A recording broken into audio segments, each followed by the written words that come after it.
This podcast is brought to you by our supporters at Patreon.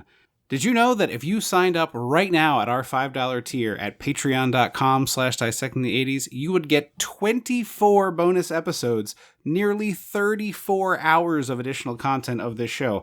And I'm talking some pretty heavy hitters. Movies like Die Hard, Dirty Dancing, Flashdance, Lost Boys, She's All That, Adventures in Babysitting, Bill and Ted, Excellent Adventure, Back to the Future, The Thing, Ghostbusters, Footloose, Lethal Weapon, Tremors, My Blue Heaven, Halloween, and so much more.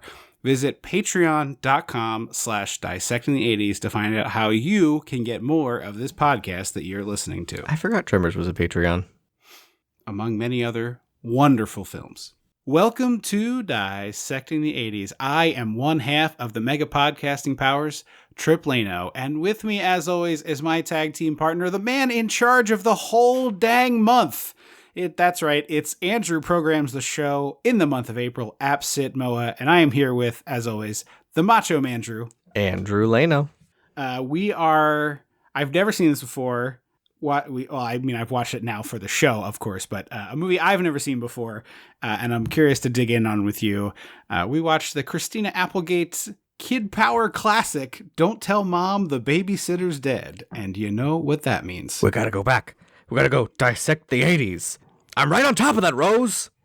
When the mega powers explode. I'm talking about the 80s. Oh, yeah. Great Scott! Cream of the crop. Oh, yeah. Mega powers, yeah! When this baby hits 88 miles per hour, you're gonna see some serious shit. All right, why are we here? Give me the scoopsies on this one for you. So there is a remake coming out, I think, this week. I think it might be out. Oh, is it out? It's this April week? 12th. Okay, I thought it was. I think it's the week we release this, I think. Yeah, it'll be the Friday. That'll be a Friday. This is the Monday. I think without doing all the calculating in my head. I think that's right. And this is a cult classic. Do you know what Tyra Banks's production company is called? I'm gonna say it's either Smize. Yep, that's the one. I was gonna say or Tyraland or some shit. I did not figure out how they backronymed it, but it's like capital M, capital SM is capital, I is little, ZE is capital. Oh, weird. Yeah, so I'm wondering if it's like Tyra has 4 partners or something. Well, no, because there would be a T in there for Tyra. Yeah, I don't know. I bet it's a visual like. The lowercase I has an I shape in it. Oh, yeah, maybe that's it. Yeah, I figured it was a backronym, but... So it's a cult classic. The queer community likes this movie a lot. It's one that I've been embarrassed to admit that I've not seen. What is the hook for queer folks? So I think it's camp. It is silly. It's silly. It's campy. It ends with a fashion show. Okay. It's about like I'm not to be clear, I'm not like that doesn't make any sense to me. I'm just like, oh, is there like a specific piece of it that is I think it's just the overall vibe of like fake it till you make it in an industry you want. Sure. Lie your way in and just figure it out kind of vibes. Yeah. And we like fun quotes. Like if it's quotable, the gay community has like a 95% chance of like glomming onto a thing. Okay. Okay. Without being, without the movie feeling like it's trying to do that. Like I don't like clearly. Yeah, I'm right on top of that rose was not supposed to be a thing for the ages. Right. Yeah, it's like I assume Clueless has a similar reputation. Oh yeah, and it's like Clueless. The line is like heavy and dark, and this one is like more faint. Where I'm like, oh yeah, okay, I get. Yeah, like I see it. Whatever. I had never seen this before, I don't think, but there were a couple of moments in it where I had to like cock the head to the side, like, is it this? And in almost all of them, I was like, no, you're remembering a similar moment in blank. Though my brain always wants to tell me this movie is the Jamie Lee Curtis movie where the parents get locked in the basement. House Arrest is extremely similar. Yeah. And I watched that movie. We watched that a lot. I remember that one significantly. Yes. Yeah. It's just so funny that I have a real fondness for that incredibly mediocre movie. Like there's a sliding door where this movie is the one we picked up in the video store or at the library or whatever. I think House Arrest was either an HBOer that we taped or a Comedy Central endless looper, and I don't know what the answer is. Yeah, I'm not sure. But it feels to me like it would have been one of those cheap Comedy Central movies that I watched incessantly just because it was like, well, it's on and it's 3 p.m. Yeah, it's like they there's a movie with Robert Englund where he like pretends to run a summer. I'm thinking of two different movies. Yeah, you're confusing the one with Christopher Lloyd. Christopher Lloyd pretending to run a summer camp, and then there's one with Robert Englund about a paper route. That I don't have any recollection of. It was on Disney a bunch, so it must have been super expensive. I don't think it was an original. I think it was because Robert Englund seems like a weird choice for a decom. What the hell is the name of that Christopher Lloyd movie? Camp Nowhere? Camp Nowhere feels right. Okay. I got to look this up because it's going to drive me nuts. Another movie podcast I enjoy did an episode on it years ago, and it's like one of my favorites of their show. Maybe we should try that one sometime. We could do a summer camp month at some point. Yeah. I feel like now that the rules have changed, Camp Nowhere does look like the thing. Although in 2023, Christopher Lloyd is also credited in a film called Camp Hideout. Nope, I don't know that one. Corbin Bleu and Christopher Lloyd star in Camp Hideout, and just looking at the flickering images of the thumbnail, it looks like it was very inexpensive to make. Yeah, because Corbin Bleu does not play teenager anymore. He's like an adult. Yeah, maybe he's like the sad dad in this. I really don't know, but Christopher Lloyd in that one as well. Camp Nowhere 94. So maybe we got to do an early 90s kids camp run. Do Heavyweights as well. Yeah, Heavyweights, Camp Nowhere, and the Robert Englund one that I don't think is about camp, but it's I don't think that's a summer camp one, but we can figure it out. Irresponsible adults. Maybe we'll do some sort of like Robert Englund bonus in October. Yeah, it'll be like a non spooky adults that would be the villain of a court case. Yes, yeah. So absolutely, Christopher Lloyd would go away for an eternity in that movie. Oh yeah, well, and in Heavyweights, all the depositions would be like, we sent our kids here to lose weight, and the staff actively didn't do that. Well, also they starved our children. No, but I'm not talking about the Ben Stiller people. I'm talking about the Perkis system. Not Tony Perkis and his German Aryan race. The portly men who are there, the comedy bodies who are there helping the kids yes, not knowing how to dance with women as an adult. Yeah. Well, the character does not seem to get any. Well, you don't have to. No, the idea that he's like blah, blah, blah, blah, blah, blah, blah. Dude, to be fair, the nurse is a oh yeah, so she's bodacious, but like you're an adult. I mean, I've known adults, including myself, who have struggled to approach people who they're interested in talking to in perhaps a romantic sense. That's happened to me before.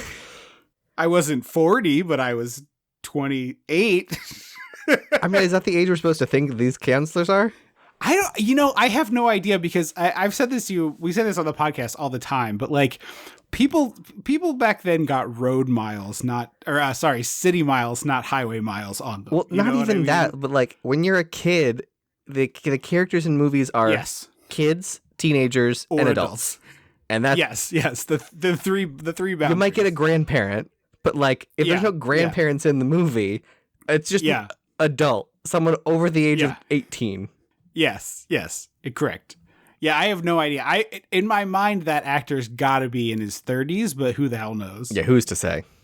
Anyway, all of those are somewhat relevant to this because this movie is certainly, and I'm stealing a phrase, but I think it's accurate, so I'm doing that. This is a kid power movie where it's like the kids rule the school, like a blank check. The adults rule. Blank check, kid power movie for sure. Where a child kisses a grown woman. Yeah, that one's a real problem. It's weird. Yeah. Milk Money, another one I remember from that time frame. Milk Money. That is just like, I don't remember what it was, but I think the kid hires a prostitute to go on a date with him, or it's something about the dad. So Weird. Yeah, I don't know. This was a little later, but I think it was called Nerds or like Hackers or Punks. Well, all three of those are movie titles. So It was like the kid's dad worked in like some high-tech science lab, and these kids were Okay. like breaking in and like saving the dad. I think it was called Punks. okay, that's definitely not Hackers, which is the one with Angela. No, it's not that one. So it's Yeah. probably Punks. Okay. The actor who played the main camp counselor in Heavyweights was 36 in that movie. Okay. So my age, basically. Anyway, so this is like fully in that vein of like the kids are in control. And I actually, we should just get into it. I'll talk about the stuff I thought while I was watching this. First of all, this opening animation, I was like, oh, is this the Ren and Stimpy guy? But I looked it up and it does not I think seem it's to the Xmas Vacation guy because they have similar feet. They do have similar feet. Also, if you're only going to do 10 seconds of an animated opening, just skip it. It was it's clearly like trying to give you the vibe of the movie, but I don't think it fits the vibe of the movie very well. And my big shocker with this movie is how quickly we get rid of this old lady. Oh, well, we need to get into the movie. We don't got time to waste. Okay, These kids kids have no attention no with their Nintendos we got bored. and their Pogs. We got bored. We got bored teens at the mall. Christina Applegate's with her friends, and they're all going off on these like exciting trips to Europe and stuff. But she's not. Her mom is about to leave on a trip to Australia, and she thinks she's going to be left in charge, which is shocking to me that this wasn't a conversation. Fully, like had. this mom is a bad mom. I'm sorry. I'm just gonna say Yes, it. she is. Mom's a bad mom. No, she is. Yeah. I mean, look, I have a lot of understanding and acceptance for a single mom of, is it five children. It's too many kids. Okay. I lost track. My mother-in-law raised 4 kids by herself. It's a hard thing to do. Mm-hmm. It is a challenging thing to do. I totally get that. Like, you got to make some things fit where they fit, right? But like these kids need a little bit of parenting. But that's the thing. It doesn't feel like mom's doing much parenting. We don't get like any sense that mom is a parent or a disciplinarian or in anything. Or even like she's not even like doing the like, oh, they're my friends. She's just doing nothing. They're her roommates, essentially. Yeah. They're her freeloading roommates that like keep eating her cereal. Yes. But the fact that this wasn't a conversation that you're not going to be in charge. Right. Which I get, like a 17-year-old being in charge of 4 other children seems, although Brad's kind of old, but like whatever. Yeah. In a world where Brad was 8% more competent, you could get away with the 2 of them are going to be in charge. Yeah. But 2 months is a long time also that this lady's going on a vacation. Well, and in the summer, like it's winter in Australia. Why are you going to Australia for 2 months in the winter? Yeah. Go during the school year where your kids have a babysitter for 8 hours a day. Yes. So Australia is also like, you are generally correct, but Australia is large enough that like, and only I know this because we went there on our honeymoon, but like we went in November, which was a great time to visit the Great Barrier Reef, but not a great time to visit Sydney because it was still pretty cold. You couldn't really, you could swim there, but we didn't because we did not think it was warm enough to swim. So it's like a large enough country that like, depending on where you're going, summer might be okay. Okay. I'm giving her a little benefit of the doubt. But yeah, mom's just not a very good mom. Even at the end of the movie, not a very good mom. We'll get there. No, she stinks. Yeah, she stinks the whole way through. Also, as we walk through the house in the beginning, like Christina Applegate comes home. Her sister Kenny, who's played by the actor who plays Brad in Adventures in Babysitting, and so brother. Of course, you said her sister. I did say her sister. Her brother is played. His name's Kenny. He's played by Brad from Adventures in Babysitting. So of course, all my notes say Brad. I never knew this. That's Jackie Coogan's grandson. I don't think I know who Jackie Coogan is. A famous child actor. He's like. His parents famously stole all of his money, and oh boy, what was he in? Is this like a 50s guy? No, like like a child star in the like a Shirley Temple era, like and earlier. Oh, okay. And he was in a Ma and Pa Kettle, is what you're saying? Yeah, he was in that. He was in the Great Buffoon, kind of like whatever. Okay. Okay. But his parents, I did not know that. His parents famously like stole all of his money.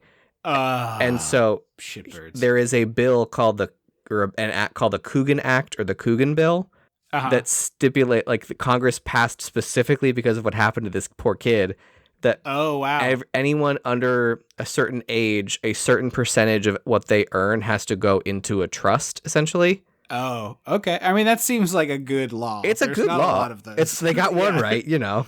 Yeah.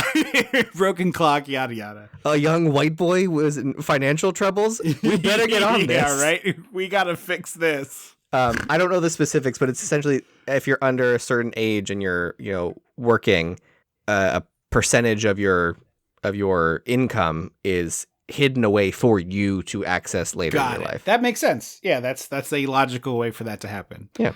But I may have said this before you started that, but this house gives me so much anxiety, and I am a cluttery person. Yeah. Like I'm a person who like my desk is a mess, and like periodically I'm like, oh, I got to fix this, and I try to do a little bit of work on it. And I'm a cluttery person. I have shit everywhere. My default standard is like kind of cluttery, and I'm trying to get better at it because I make piles. We call call them doom piles sometimes in the ADHD community. Yeah. Yeah. And so like I'm prone to that. I try to keep it limited to my office, with some, sometimes I realize sometimes I'm like doing it elsewhere and I'm like, oh, I got to stop this. Like I recently was looking at my dresser, like 6 months ago, I was looking at my dresser and I was like, this can't go on.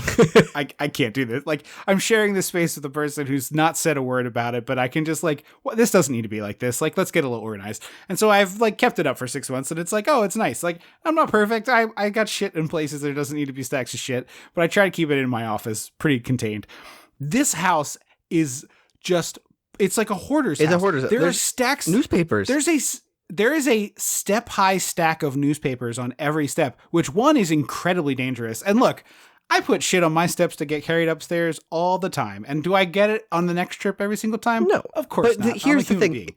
At the point in which every step is covered, you're already at the top of the steps. You're already, the thing that you want to put off to later is already at the top of the steps. Right. And I have a strict, if you have now gone, like I will keep it into like a 6-inch box, right? Unless it's like a large object, but it's like, if I gotta take this bottle of ibuprofen back upstairs. Okay, let me put that there. And then suddenly it's like 3 or 4 things there and I'm onto a second step. It's like, just take this shit upstairs and deal with it. Like it will be faster and better to do it that way. Every time they showed the house, I was like, there's gonna be a fire and they're all gonna die. Like, could you imagine trying to run out of this house from upstairs? Well, no, because the stairs are on fire. Yeah. All the also, like, newspapers. even if they're not, poor Danielle Harris. It's a wick. It's a yeah. What else do you call it? The long on a dynamite. A primer cord. A fuse. A fuse. It's a fuse. Yeah.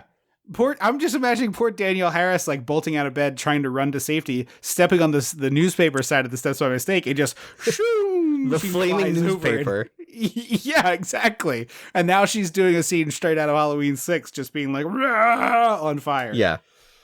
So yeah, the house is a nightmare. The mom is like, I hired this woman to be your babysitter, and the babysitter comes in. She's a real sweet old lady who just like loves the children. And then as soon as mom gets in the car and drives away, she's like, all right, you little pieces of shit. Yeah, it's time to shape which was up. Like a very common theme in the 90s. Yes. Yeah. Babysitters were either teenagers who didn't care or octogenarians. Yes. Or neptogenarian. Like the oldest. Yeah. Yes. They were also doing a lot of cereal commercials or like fast food commercials of like. We had a lot of just like very old ladies mostly. I don't remember a lot of grampies, but grandmas were everywhere. Oh yeah. In the remake, this character is played by June Squibb, who's a very funny actress. I saw her in Hubie Halloween, and I've seen her pop up in other stuff. She's one of these people who like started acting in her 70s. Oh, good for her. Yeah, so she's only ever played grandmas and old ladies on it, but she in Hubie Halloween, she has like a running gag where she's wearing Boardwalk t-shirts like boner donor and stuff. Who farted? And who farted? Oh, it was me is like another one of the shirts. But yeah, it's great. It's a dumb bit, but she is like clearly loving every second of it. Oh yeah. So she gives the one kid an assignment to do a report on aardvarks.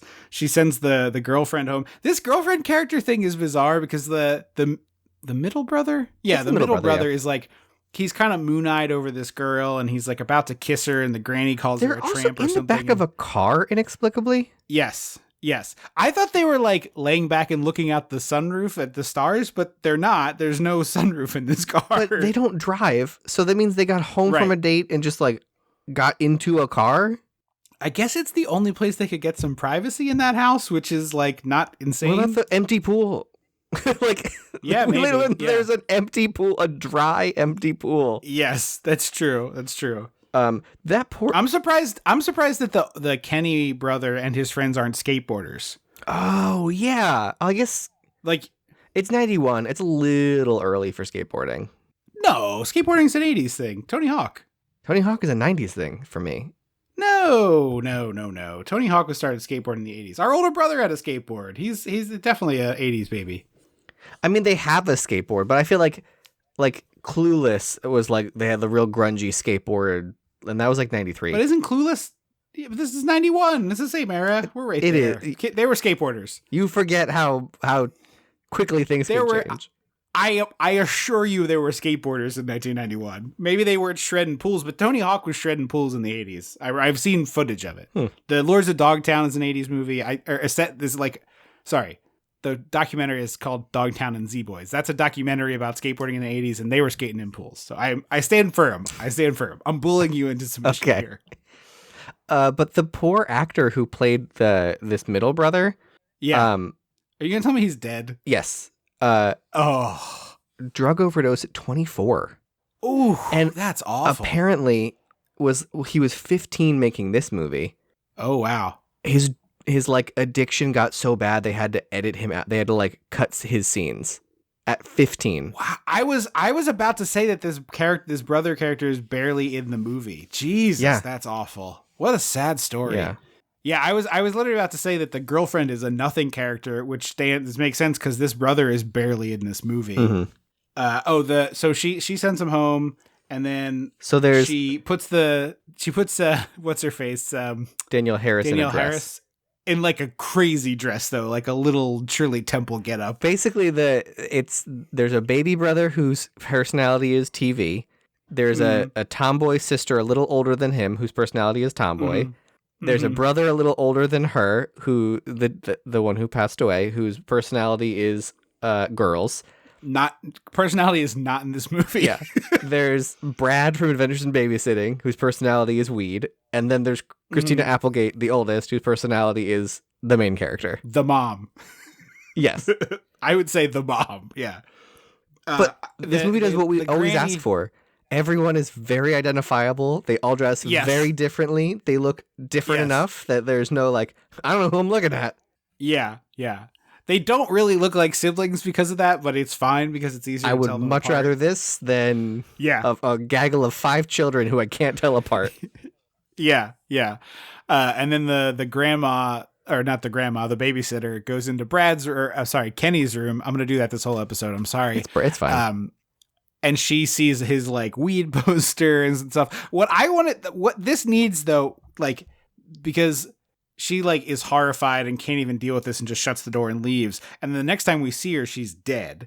And I think it would be much funnier if she like opened the door and he was taking like a huge bong rip and then did like a like guitar riff, and like she was so shocked by him being like, what the hell are you doing in here, blowing out the smoke, that she just like had a heart attack and fell down the stairs. Like it should have been a big comedy moment when this lady died as opposed to like kind of sad. So apparently there's a version of the script where it was like kind of a murder mystery.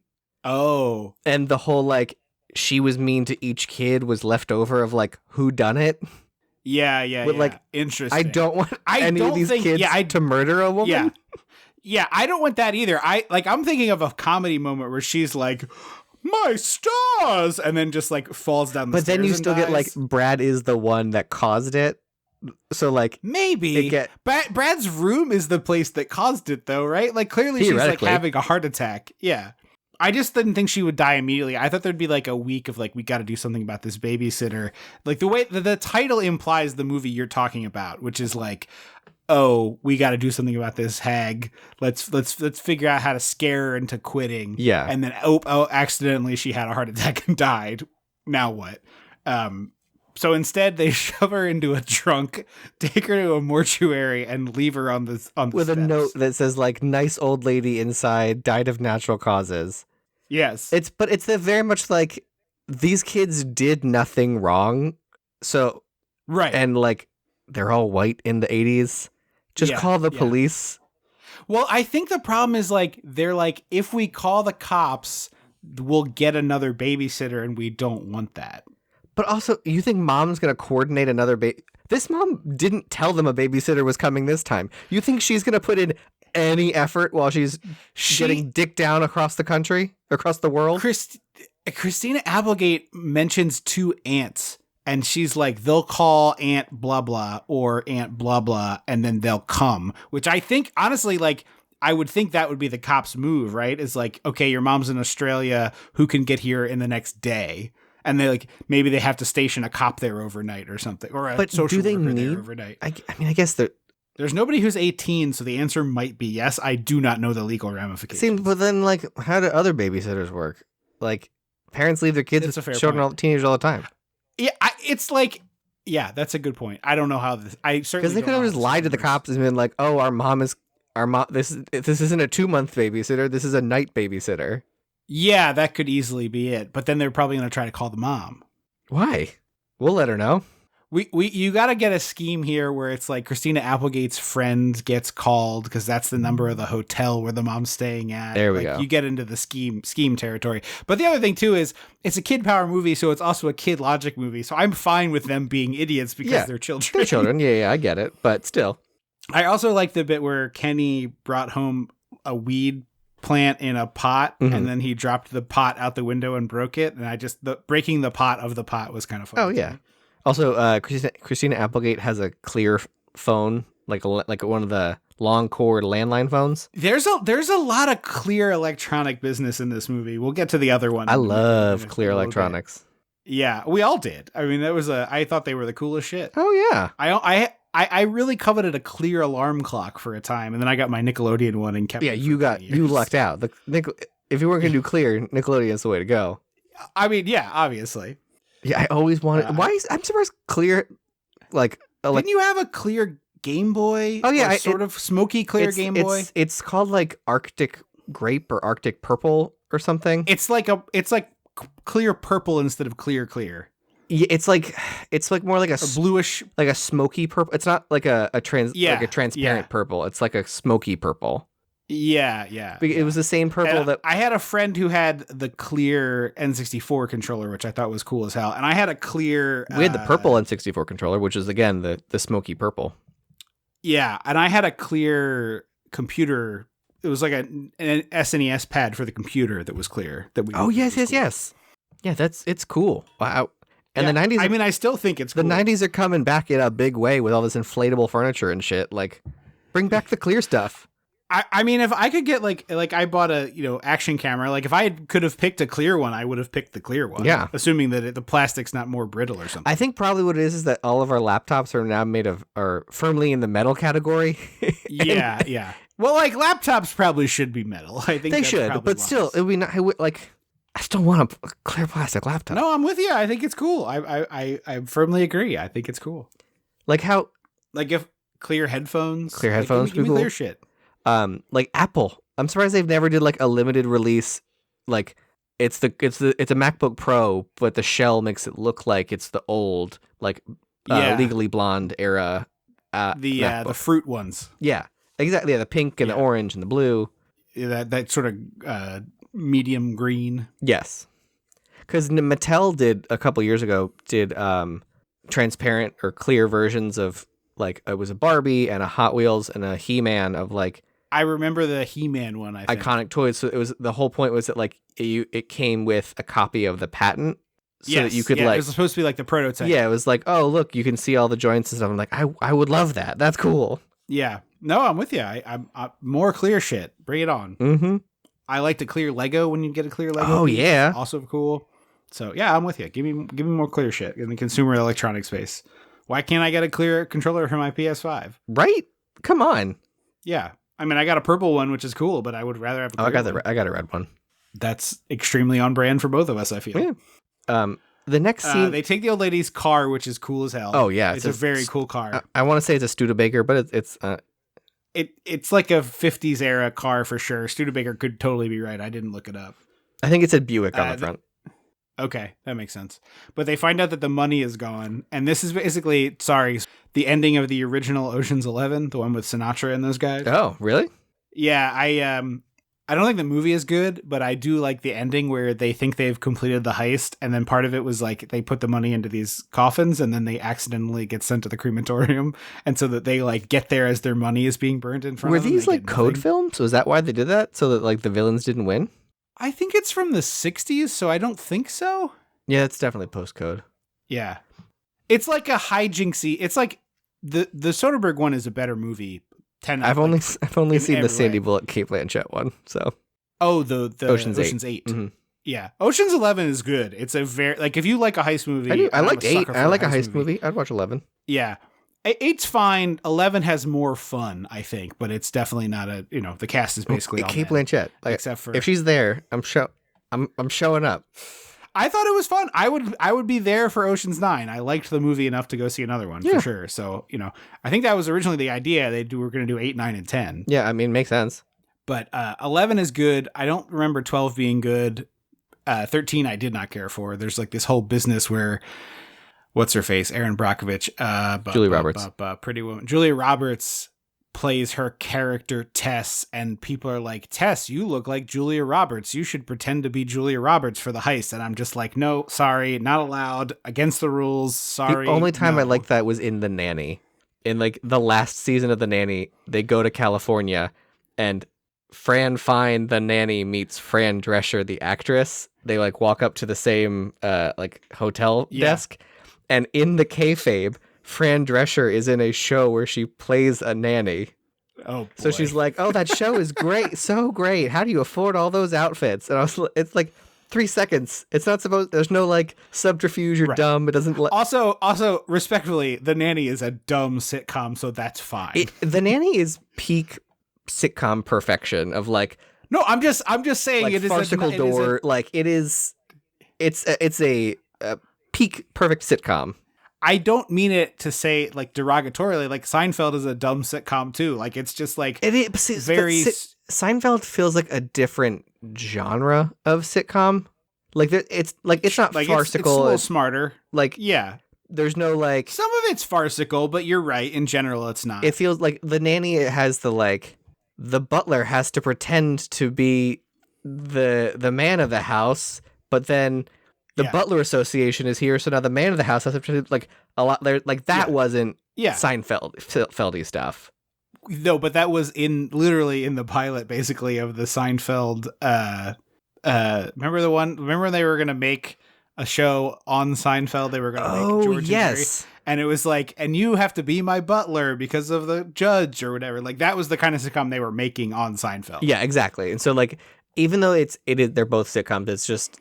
To me, the Nanny feels more like an I Love Lucy, or like even Bewitched with mistaken identities and multiple doors and blah blah blah. It just shatters the kayfabe because wrong actress. Julia Roberts has been in movies with all of her co-stars. And then if Julia Roberts is a real person and those movies are real, then how do you square that this man also looks like George Clooney and this man also looks like Brad Pitt? Like the whole thing unravels. Yeah. I mean, I don't like it to begin with, but yeah. So anyway, that is my stupid quibble. But before this scene, right before Christina Applegate's getting into the babysitter's car, and they ask what she's doing, and she goes, "I'm going marketing." Was that a phrase? Like I didn't even pick it up in this movie. So yeah, and I was just like, wait a minute, marketing is not going to the store, going to the market. Maybe it is in some places. Maybe like it's a California thing, like how they say online in New York. Yeah, this could be like a regional dialecty thing for sure. Like one here that I have noticed is people pluralize store names all the time. Like what? Like I'm going to Aldi's. Oh, I do that sometimes. But the one that annoys me is Joanne. It's Joanne Fabrics, not Joanne's. Yeah, I mean, I don't care, to be clear, that people say Aldi's, but I do find it funny that, like, they don't do that for Safeways. Oh, so it's like if it sounds like a name, they'll do it? Yeah, I don't know what it is. I don't know why people do it, but I find it interesting. Just, it's the same thing where and my wife hates when I bring this up. Reese's Pieces already rhymes. Oh, yeah.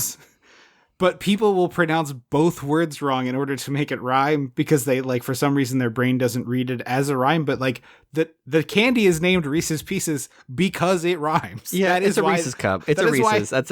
Yeah, I'm with you on that. It's not a Reese's. It's not a Reese. It's not a Reese cup. It is not a Reese's cup. It is Reese's cup. The man's name is Reese, and he has the cup. And if you see a Reese and you're eating one, you have to give it to him because it's his. It's true. It is legally the law. If my name was Reese, I would have a lot more Reese's cups in my day to day. Because I would just walk up to the Wawa and be like, "Hey, I'm sorry, these are all mine." Yep, these belong to me. So the money is gone. She takes the car for a joyride. They start talking about how they have no money, and Danielle Harris immediately is like, "We could eat the dog," and I was like, "Wow, maybe she is related to Michael Myers." Maybe because in the first one he did eat a dog. He does eat a dog. No one talks about that much, but he did in fact eat a dog once. It is a point of contention that he does in fact eat a dog. He looked hungry. They don't like to talk about that much in the universe, but you know. Yeah. I love that they flip a Mama Celeste to decide whether Christina Applegate or Brad from Adventures in Babysitting should. But like they both should get a fucking job. Yeah, obviously the answer is like. Although I guess in the 80s people got paid more, so like a one income household is not crazy in the 80s. No. Well, I mean, if you're talking about a job like she has, you don't need two. But I was expecting them both to flip burgers. Yeah, she gets a job. She first gets a job at the restaurant from Killer Clowns from Outer Space, basically.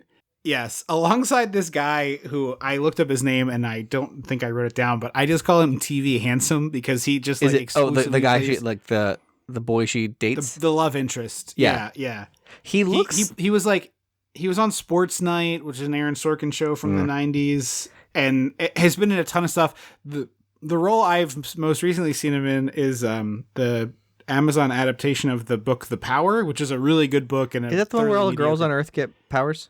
Yes, they have this like gland in their chest that becomes activated that allows them to use like basically electricity powers like Storm. Work. I've seen it. I saw the trailer and added it to my list, but it's a great book. I really recommend the book. I think the show is pretty stinky. A book or a series? Like really slow and boring. It's a single book as far as it. Yeah, it's a single book. He looks like the guy in Adventures in Babysitting that they at the party. He does. They got the same like kind of pinchy face. Yeah. He's like a generically handsome white guy who like slots in on a lot of TV because of that. His character's name in The Power is Daniel Dandon, so he goes by Dan Dandon, and I just like it's Dandon is the last name, but I just every single time they said his name, I was like, who would name their fucking child Dan Dandon? When you write a movie, you can decide anything you want. Right. And that may be from the book, so maybe my quibbles with Naomi Alderman, but I found that very funny. Also, I have to say, I was really aghast at this burger where they're like, smush it down. I'm like, no, don't. You either smush it when it's raw or you don't squish it. Don't squish all the juice out of it. Especially if it's not on a fucking flat top. Right. It's on a flame grill. She has an insufferably cheery manager. Yeah, he is. He keeps telling her to smile, which is completely fine for a service job where you're interfacing with customers. I have no problem if you're the boss at a place and you're telling your people that they should look happy. However, when this person is elbow deep cleaning out the grease tray, it doesn't matter. In a locked restaurant after closing. Yes. Yeah. I was like, I would hit this man with this thing. I would drown him in this fat. Yes. Yeah. Like, go to hell, sir. It is completely reasonable to be like, hey, when there's customers around, you gotta have, you can't be moping. That is just like part of the rules here. Yeah. I know that sucks. That's just service industry sucks. That's what it is. Service industry jobs suck. I don't know. I had them. They suck. They do. Mm-hmm. But like, that's part of it is that is part of the reason they suck is because you kind of have to be on all the time.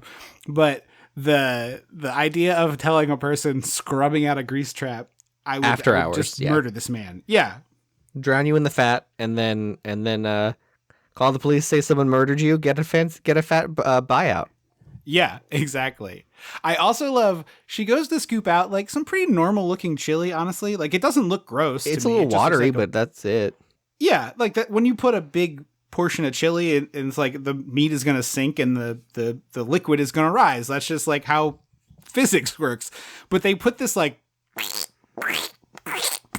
sound effect on it, and I was like, this isn't gross looking. It just looks like chili. This looks like fast food chili. It's fine. Honestly, it looks like a pretty good fast food chili. It's got some like nice texture going on. Yeah. It's like, I don't know. It seems fine.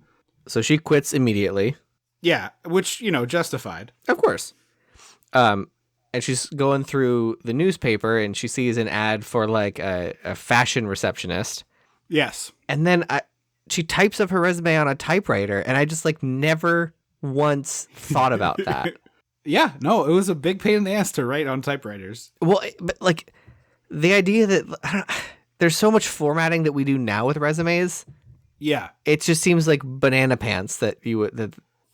I mean, for one, there was less of that, right? Like it was like right now when you do a resume, you kind of have to be a little bit of a graphic designer, like to make it look nice. Back then, I don't think the standards were nearly as high. But even still, I think of the basic format of a resume of like, because hers even looks weird to me the way, because it says like work experience and it looks like it's just like a block of text. It doesn't look like I was a manager at Versace on this year. I would like. A normal resume to me is like the job, the company, your role, and the year, and then a couple bullet points of like what you did. I also wonder if there were like books that you could get that would like have or maybe not a book, but like a page you could buy at a store, like a stationery store that was a resume. Oh, I bet that was a thing. And then you could buy a folder would, of them. Feed that in or even just like you find one you like, you buy it, and then you fill it out, and then you have copies made of it, I mean, I guess that, yeah, or you had bought 10 of them and had to type it 10 times. But I bet that was like a thing back in the day, like at a stationery store or, wherever, somewhere else. I would believe that makes sense. Some specialty store. So that would have been like a hole in the market that someone would have filled. And so she's making up a resume. She pulls everything straight out of a resume book, apparently. Yes. Yeah. Yeah. Which, like, making up a couple 17, things, she says, not but crazy. Still. Yeah. She makes up all of it, to be clear. It's like completely insane what she says. But she gets to the office and there's this real bitchy receptionist. And I got to be honest with you, I'm snitching on this person. 100%. Like, I'm probably not getting this job, but I'm snitching on this person because she fucking sucks. I keep thinking she's Parker Posey. Oh, she does sort of have a Parker Posey. Parker Posey vibe. would do so good in a role like this. Oh, yeah, for sure. Yeah, so she's like, let me put you on hold because I have a complete idiot who can't read a sign in front of me. And it's like, there's no sign. Hey, man. That's the thing. I was like, put up a sign. If you're here for the job, go to personnel. Well, she said you should have seen it on the first floor. And I like that part. I was like, we don't see this in the movie, so who knows who's dumb here. But like, I don't know, man. Like, maybe the front desk of the building person should be having this information. I thought she was saying something. I thought she said go to personnel. It's on the first floor. You should see it. No, she says you should have seen it. It says personnel. Like, she's like, as if this person would just know to go to personnel. Like, who the hell knows? Why would you do that? You go to the front desk of the job, and then they direct you where to go. Yeah, and like I'm like, all right, I'm going to personnel, and I'm handing the resume, and like, hey, I know this is really not my place to say, but I just have to tell you that your receptionist on the 8th floor was incredibly rude to me when I asked for a very basic little bit of help in finding where to go to talk to you. I don't know, that just doesn't seem like the kind of vibe you want to put out here. Just letting you know. Exactly. Oh yeah. Or hand the resume and be like, I'm actually not interested in the job anymore, but here's what you're missing. This is why. Yeah. Here's what you're missing. Here's why. Just fuck you, man. Like, it's such a basic question. Like, I don't care if you've been asked it 10 times a day. Like, that's your fucking job. You're the fucking receptionist. Especially when she's filling her own position because she's getting a raise. It's not like... Right. It would be a very different story if she was applying for the executive assistant position and that was in the paper. So then she's like being a bitch to everyone so that she gets the job. But like, you're getting a promotion and replacing yourself. Calm down. Yeah. Oh, yeah. They have decided to promote you. Like, be happy. Mm-hmm. And so this receptionist leaves. Not Parker Posey, walks away, and the bartender from Who Framed Roger Rabbit shows up. Oh, that's right. Yeah. She's Rose. I don't know. Was she a senior VP or something? Yeah, that seems right. The job title is pretty inconsequential. Yeah. she walks up to Christina Applegate, and then there's an exchange of like, oh, she just stepped aside. I'm applying for the job, and she looks at her resume and she's like, hey, we were gonna give her my assistant job, but I don't like her at all, and I'd rather have you. Yeah. So, do you want the job? Yeah. Which is like, wow, things were really easy to scam in the 80s my and God. 90s. It's ridiculous. And you go back further than that, and it's like you just show up at a place and say you're a thing, and people are like, well, that seems right to me. Here you go. I've been hired. Okay, sure. Yeah. Yeah. Yeah, I say this, I tell this story all the time because it amazes me, but there's this very famous wrestling guy who got his start in events and stuff because he worked at a wrestling, he had a camera and he started getting he lied and said he was a freelance photographer, got in to take pictures and then successfully sold those pictures because he had a camera and was good at it and just liked wrestling. That led to him becoming a wrestling promoter in a small promotion. And then he brought his guys to Studio 54 and the Studio 54 photographer wasn't there. And he's like, I'm a photographer. And they're like, great, you can be our photographer. And then like several months after becoming Studio 54's official photographer, their head of events didn't show up. And he's like, I'm an events promoter. That's what I do when I'm not taking pictures. And they're like, great, you're the Studio 54 events promoter. And then he just was that. I love that. I wish. Just like, it's just all built on a lie. And everything just kind of stacks up from there. It's insane. Yeah. And like today you can Google everything. Like my job considers me like an Excel whiz. And I don't have the heart to be like, I've tried to be like, I'm really not. I Google a lot, and it looks impressive because I can do conditional formatting. But I just Google, hey, how to make a row a color if this is in it, and then it tells me. The thing is, though, is like a lot of people don't have that curiosity or problem solving thing, and having that is good. That's like sets you apart. It shouldn't, but it does. Yeah, because I'm like, I'll fake it till I make it. I'll do this thing. Yeah. Yeah. But this poor girl has no Google. There's not even an Ask Jeeves. Yeah. Right. She can't even dogpile it. No. She might have to call Power Magazine and be like, hey, how does this work? And then we get the introduction to this guy named Gus, who kind of gets like a heartthrob intro here, and he's a real ham sandwich of a guy. Well, visually, he's a ham sandwich. Character-wise, he is scum of the earth. No. Yes, I'm just saying, but like he hasn't opened his mouth really. He's been like, "Hey, I'm Gus," and it's like the sort of like the music's like, "Oh, look at this sexy man," and I'm like, "What are you this talking is Richard about?" Gere, get out of here! Right. It's not even David Duchovny, who, by the way, is also in this movie. Discount Richard Gere, yeah. Right. But like, even with this bad hair that he shows up with, this David Duchovny is more attractive than this Gus guy. He is, and also the guy like. I don't know how old Rose is supposed to be or Gus, but like they're probably 40. I would say they're in their mid 30s, I would think.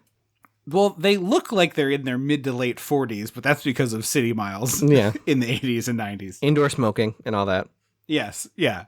Also, we cut to like having some like celebratory pizza with the family. And you can't gloss over the line of please, which like to me the line, I gotta tell you, it didn't really impact me the way that it did for you.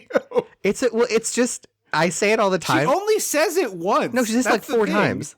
I truly do not. I truly remember it happening one time and being like, it's weird they made such a wind up to do this once. No, she says it a bunch. Basically, she says, if I ever ask you for something and we're not alone, no matter what, you always say, I'm right on top of that, Rose, which is such a great little hack of like deflecting without blaming and like buying some time. It's brilliant. Yeah. I say it to my manager constantly. I'm like, I'm right on top of that, Rose.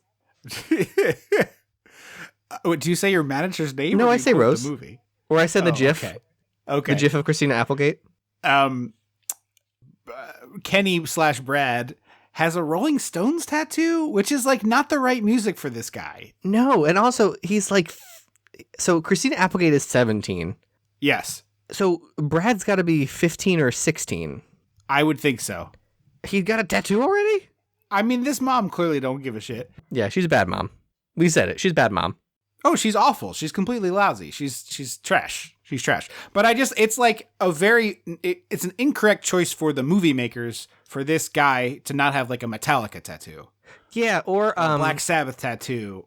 Oh, hang on. What was the other one I was going to say? But like, do they have like a logo that's recognizable? Metallica has like their name spelled with like scratchy letters that's pretty recognizable and has been used for a lot of their albums. It's kind of like an arc, like a yeah. It's like a trapezoid. It's like this one. Like this shape. Yes, you said trapezoid, and my mind went to a hexagon, which is not it. But yeah, it's kind of trapezoidal. Yeah, like the M and the A, they hang down a little more, and then the rest kind of arc around. Yeah. I mean, whatever. It's not that big of a deal, but it's funny that like this sort of heavy metal burnout guy is listening to the Stones, who seems soft rock in comparison to what he likes. Oh yeah. They go out in the parking lot, and 3 drag queens dressed as I definitely clocked Liza Minnelli. It's Liza Minnelli, Marilyn Monroe. Is there a Dolly? No, it's Liza Minnelli, Marilyn Monroe, and okay. Oh, I knew the third one. I can't remember now. Steal their car, and the way I was like, oh, it's Chekhov's drag queens. It's Chekhov's car stealing drag queens, and they don't need to Uber out of the movie. No, they form an Uber and leave the movie. they hotwire this car, and the Uber driver's like, "I'm here, guys. Let's go. See you later." Yeah, no, he's in the back seat. He's like, "Thanks for picking me up. It's nice to be the passenger for once." I gotta get to work. Yeah, I was like, "Oh." Because it's such I do 2 jobs because of the gig economy, you know? It's just such a wild, like, drag queens hotwired the car and stole it is so beautifully stupid. Yes, it's really dumb. It is shocking that they don't play a role in the movie later. Like, I thought we were going to get the version, like, this movie's version of the Blues Club from Adventures in Babysitting. They were going to go to the drag show and end up on stage. I thought what was going to happen is that one of the drag people was going to work at the place where Christina Applegate does, and there was going to be a whole thing with like a blackmail about, I know that you're a drag queen, you're Liza Minnelli, and the guy's like, no, I'm not, or something, you know, like some sort of something that led to something. Yeah, that would have been fun. Or like, hey, I'm sorry about your car, like, moment. Yeah. It become like an unlikely friend. Yes. Mom comes home at the end and like, why are there drag queens in the house? Yeah, like I wanted the person dressed as Liza Minnelli to talk like this or something, you know what I mean? Or have like a real New York cabbie voice, you know, that the Liza's in there whipping up scrambled eggs or something for the kids. It's like, who wants cheese? You know, I wanted that to happen. Yeah, no, I'm into that. We find out that Kenny bribes his friends to hang out with him, which seems like it's going to be a plot point, but then is not. Is not at all. Like, later on, he needs their help, and they're just like gung ho to help. Mm-hmm. And like even at the end when they're like, it's like Brad and his friend at the pool. He's like, "Thanks, you really came through today." And the guy's like, "Of course, we're friends." And I was like, "Well, heck, wait a minute." Earlier, the movie heavily implied this felt very transactional, like an hour ago. TV Handsome comes to the rescue here. Yeah, she calls the milquetoast cutie from the clown restaurant, who picks them all up and takes them home. And then he's like, I have all these like 3 bags of leftovers from my delivery. And she's like, oh, we don't need that. I'm like, yes, you do. First of all, you are food insecure, ma'am. Why do you have 3 bags of leftovers? Well, maybe people didn't answer the door. Oh, he's a delivery driver. That would make sense. Yeah, yeah. Also, he's wearing an Orioles hat, and this movie definitely takes place in California, and there's no mention of it. Oh, that is weird. And I was just, the whole time I was like, well, is he from Baltimore? And then, of course, I forgot to look He is up. from Baltimore. But the character or the actor? Oh, okay, you did look it up. Well, I only know that because it said his debut role was in fellow Baltimore native John Waters' Hairspray. Oh, so he probably just brought his own hat to see. Yeah. And they were like, I don't care. You know what it was? He was like, please don't make me wear the dumb wedge hat the whole movie. I don't want to wear the Krispy Kreme hat. I'll wear it sometimes, but not all times, please. So she takes the free food. She gets up to go to work, and it's very frustrating that her siblings like have no sometimes they're like aware of the direness of the situation, and sometimes they're like not at all. In particular, Kenny just like flips back and forth to whatever the moment is required in the movie, which is just so annoying from like, I know this is a stupid movie that doesn't need to have a really strong internal logic, but just fucking pick a lane for this character. That's all I want. I don't care what, but like pick one. Yeah. Because like later when he yells at her, I was so mad. if this character sucked and then had an arc where he gets redeemed, it's better. It's like so the much movie better. improves. Yeah. But yeah, Sorry, I talked over you, but that scene in particular, and we'll talk about it later. But yeah, We'll it's get there. like I got mad. It's like that scene only exists because they want to do the bit of the married couple scene that is in every other movie which is but like or TV show. we'll get there when we get there because I don't want to jump it all around. But the kids are the one like she's like, well, what do you want for breakfast? And someone's like, a steak, eggs, pancakes, and it's like, Yeah. she goes, all right, and she pulls out a punch bowl and fills up the whole punch bowl with cereal. I was like, there's your breakfast, fuckers. I gotta tell you, I wouldn't be able to do it because I would get horrendously sick. Oh my god, that much. I mean, I'd have to use like a lactate milk, but yes. But just like I could not eat that much cereal, it would kill me. But the idea of like a full mixing bowl, like just the whole box of Reese's Puffs at once, that's really, they did that on a Full House, and I remember at the time being like, oh my god, That's the height of luxury. The dream. John Stamos is the coolest man alive. It was probably Uncle Joey, not John Stamos, but just like I want to be Uncle Joey and eat a whole bowl of cereal, like, box of cereal. I want to piss off Alanis Morissette so she writes a song about me. People are gonna ask me about the time I eat for a cross-eyed bear and other stuff that's less savory. I just love that I hate to bug you in the middle of dinner is literal. He said that to her. I love that. Yeah. Oh, was that like his approach? She called him one night after the fact and he went, hey, I'm in the middle of dinner. Can I call you back? Oh, and she was like, that's funny. Writing that down. That's such a funny. Obviously, the way he's going to paint himself in a much lighter tone. Obviously, but it's just funny to imagine. Even if he was a jerk there, which like I have no doubt that he was jerkier than the version of the story he's telling. It's so funny, like compared to the other things she's mad about in that song. Everything else. It's like, hey man, I sucked you off in a movie theater. like this was a thing for me. And also, you told me to call back later. One time you were not nice to me when I called it an inopportune time. To talk. You were curt about it. So we learned that they are a work uniform company. Yes. Yeah. Even so it is technically fashion, but it's not like it's not streetwear. Yeah. Which is what she thought was going to be. Yeah. And then we cut to her name is Sue Ellen, but everyone calls her Swell, which I kind of like. Yeah. It's interesting and cute and weird. Yeah. Sue Ellen exists only for me in this movie and the Seinfeld. Seinfeld, who I believe was the heiress of the Henry Bar. Okay. Sue Ellen Mishke. Yeah. The braless wonder. Or yes, no. Yes. Yeah, she was the braless wonder, right. and then she only wore a bra. That's what it was. Yes. Yeah. So we meet the head designer, who's clearly a gay man named Franklin, and I was stunned that this wasn't like is it Hollywood Montrose from Mannequin, or it's Hollywood something. Okay, I think it's Hollywood Montrose. I was absolutely flabbergasted that this was not like the most offensive stereotype. He's just like a guy. Like he's also like not in the movie. I thought he was gonna be more there.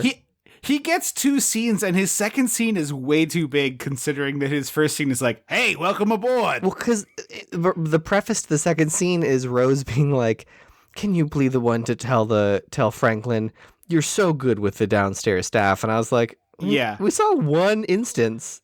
Yes. Yeah, I needed you needed to have 2 scenes where like part of the reason she gets so ingratiated here is that like she's being nice to people no one else is nice to because she doesn't know she's not supposed to be. Yeah. Like that, if you're going to make this movie, which I think is like a 3-ish, 3.5-ish, like you go up 10? a half a star if you, no, 5. Okay. It's like a perfectly fine movie to me. Like I don't have strong feelings about it, but it's like perfectly fine. I had some laughs. Like it's fine. But I think this movie goes up a little bit if you add like a few little other spots of shading in. Like I think that's one way to like bring in the beginning of The Devil Wears Prada. Right. Right. We just never see any part where she's competent or good. Like the one girl helps her out with the reports, which we'll get to momentarily. And like she clearly has some success at the job, but we never see her do anything. We see her kind of fall through all of the stuff. Yeah. And I think there's a way that like you just let her do the thing that she's good at, which is like being nice and helpful in general, which is clearly like her role at home generally now that the mom is gone. And like let her do those things. She's nice to the male person. She's nice to the guy who brings the coffee. She like yes, because like it is clear that is true in this movie by the way people act around her. Like the male guy is like, "Hey, Sue Ellen, here's your paycheck." You know, it's not just like, "Here you go." Because then it even builds more that like the receptionist, not Parker Posey, is trying to like get people against her, and they're all like, "Yeah, I don't know, she's pretty great."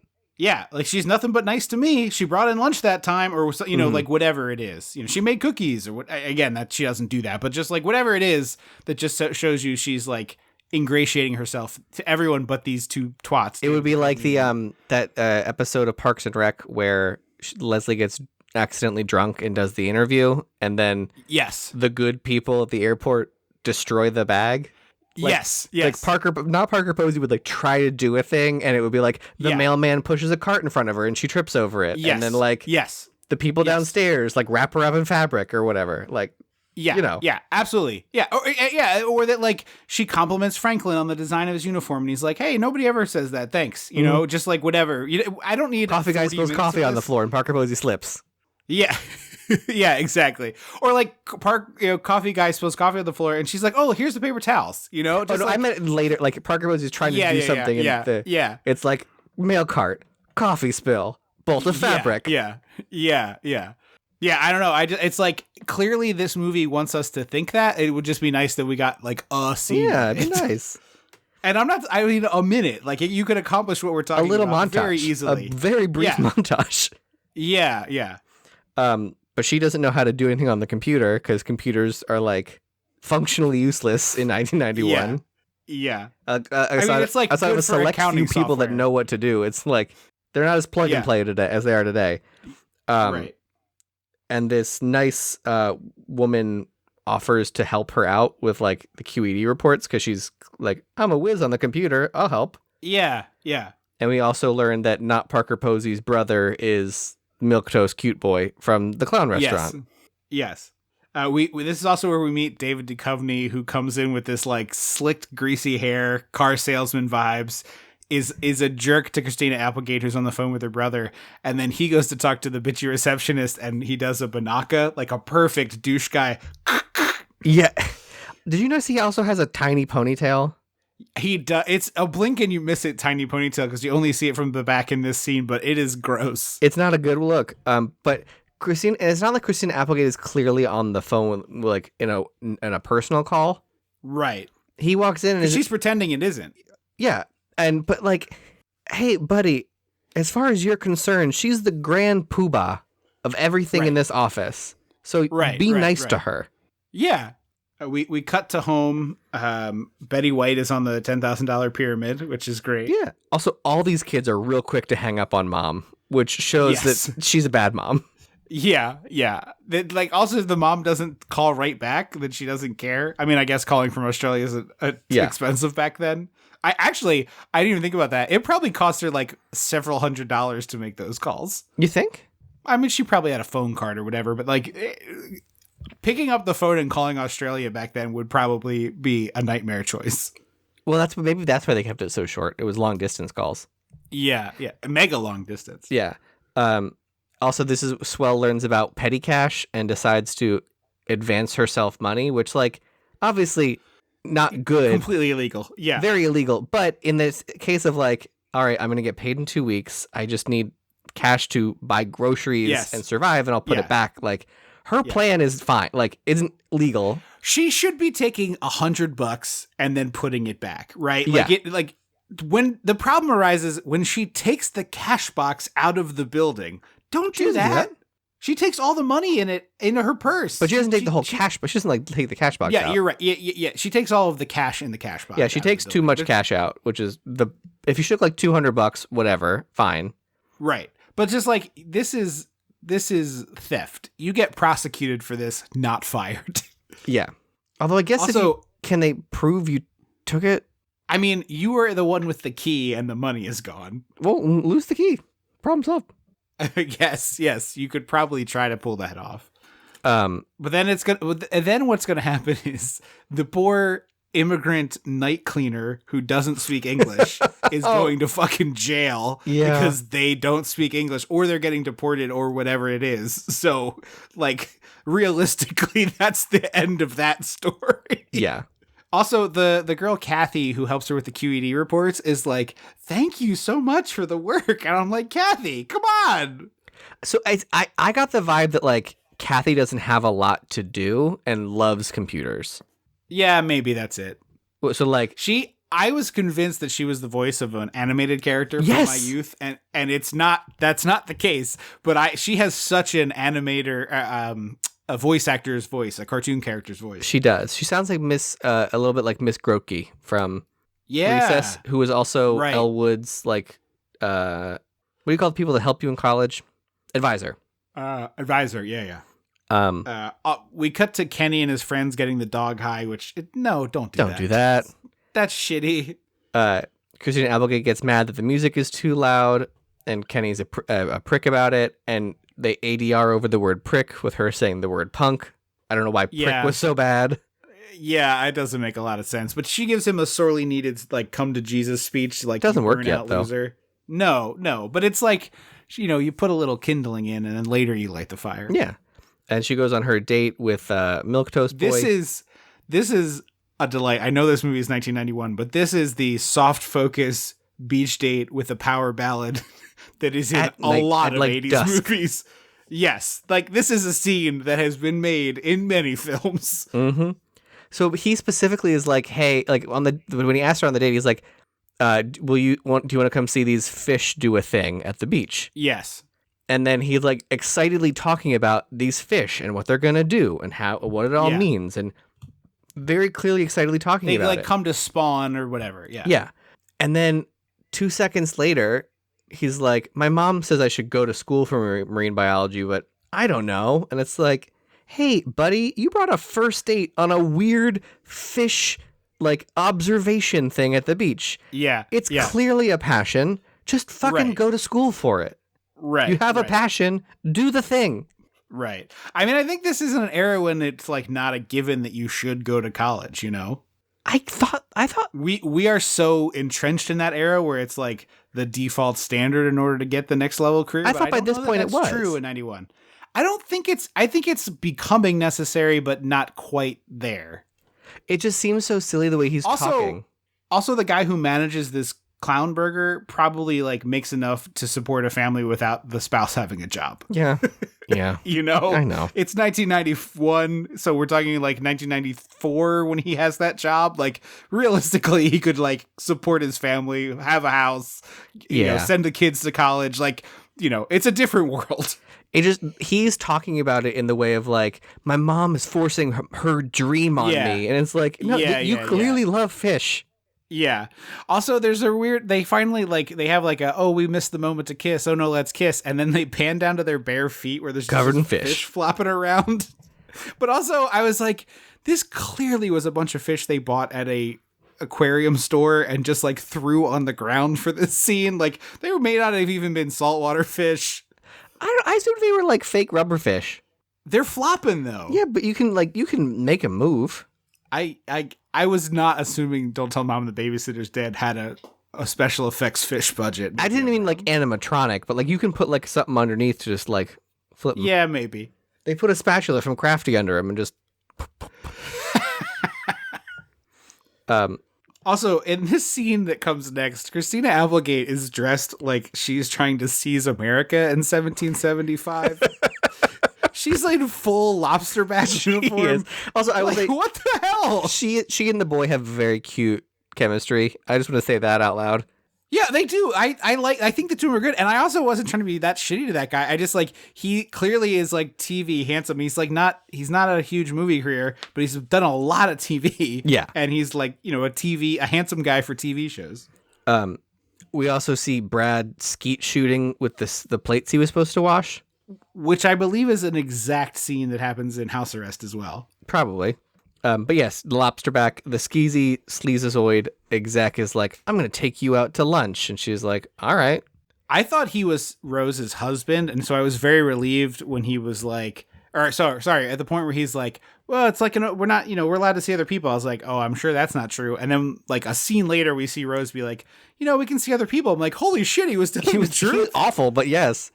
It feels like men wrote this movie being like, this is good stuff. Like what he's saying. These are the good lines. No, I think he's supposed to be a creep. I think this is like pretty. And when he says, creep. the juices start flowing, and I was like, I'm gonna vomit. I'm gonna vomit on this table, sir. He also follows that up and being like, you're a mature woman.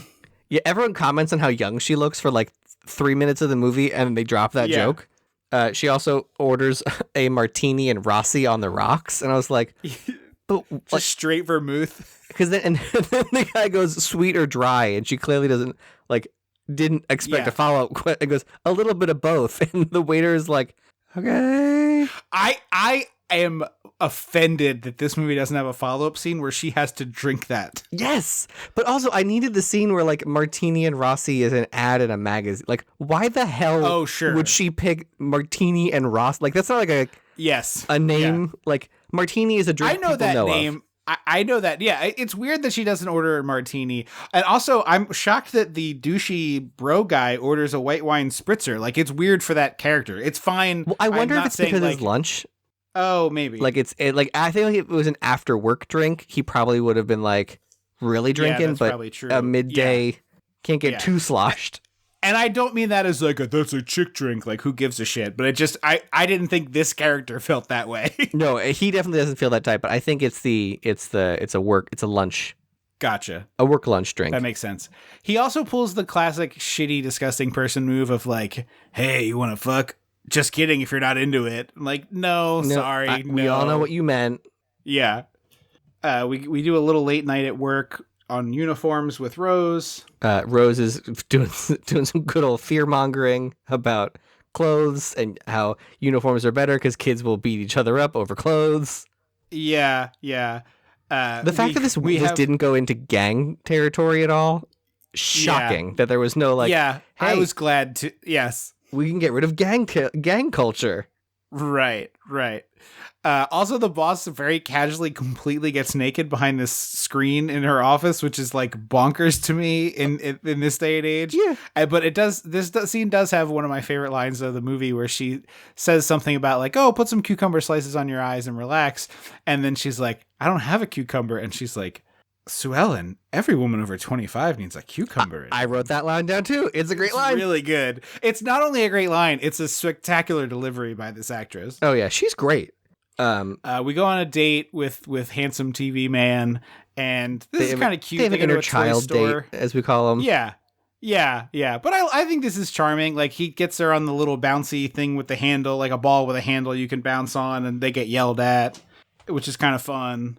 And then they go home after. He's dropping her off at the door, and he's like, hey, I got... you want to go to the Dodgers game tomorrow? And she's like, yeah, that sounds like fun. And he's like, we're going with my sister. She has extra tickets. And she's like, oh, I just remembered. I hate baseball. Mm-hmm. And so she starts to get cagey about her job. And this guy immediately jumps to, so you're cheating on me. I was like, that's a big leap, buddy. He does, in fairness to him, he does say you're seeing other people, which I don't think is insane for the level of relationship they have, but I could see why he's like, hey, I'm a little more committed than you on this, so I want to. But I don't get why I don't want to tell you about my job leads to you're seeing other people. That's the leap I don't get.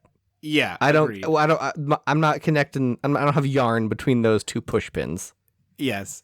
And I love that him storming off is him storming off to get in the clown truck. Well, like, it just is a delightful visual. She says, I wish you would respect my privacy. And he goes, I'd respect your privacy if you weren't so secretive. Huh? Yeah, that don't make no sense. Buddy, that's not how that works. And then we get the scene from The Great Outdoors where we get the like sad the emotional inner conflict brief mini montage.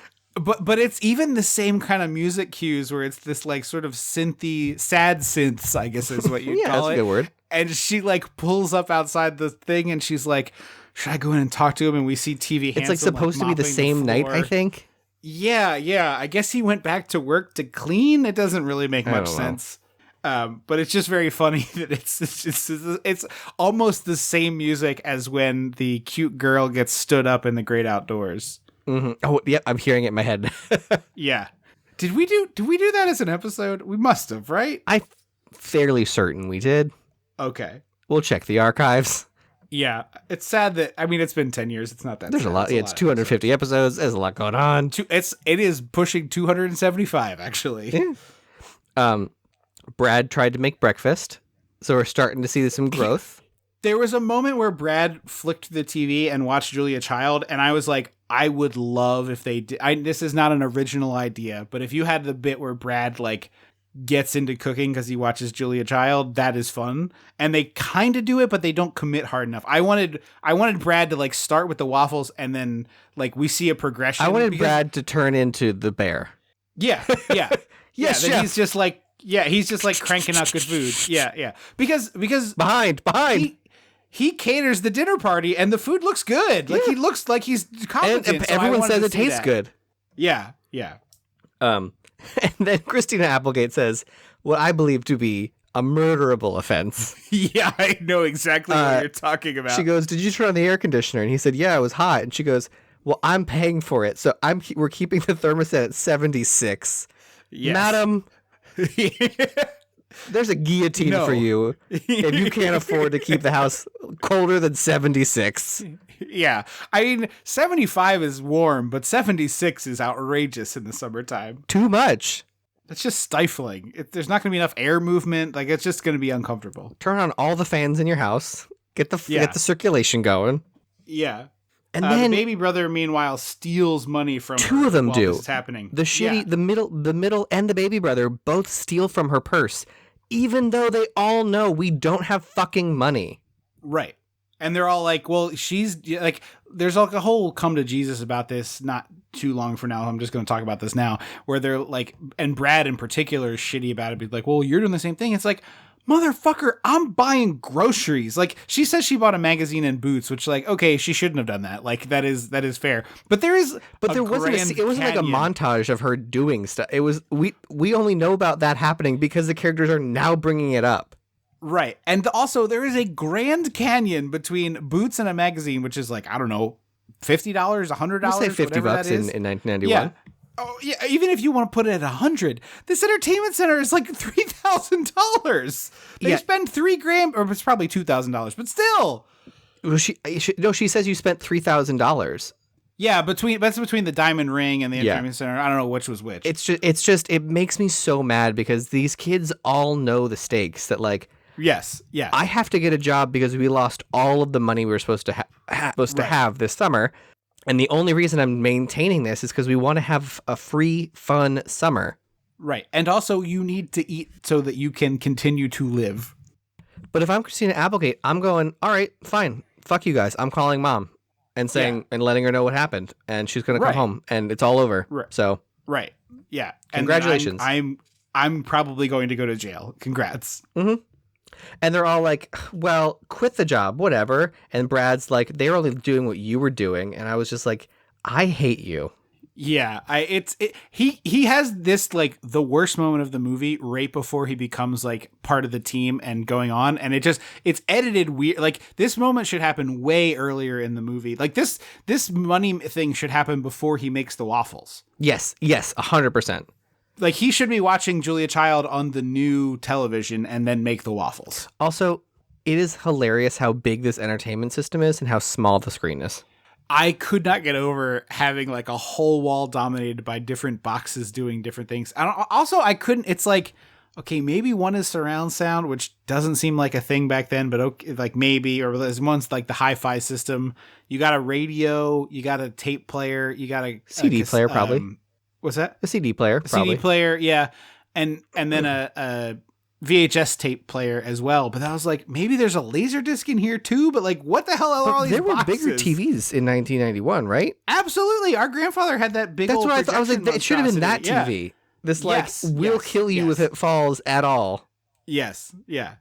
It will Yeah, he fall, had that, and then like- an earthquake will happen in Japan. Like, Yes. The butterfly effect of your television. The giant cascading TV before. effect, you know. Yeah.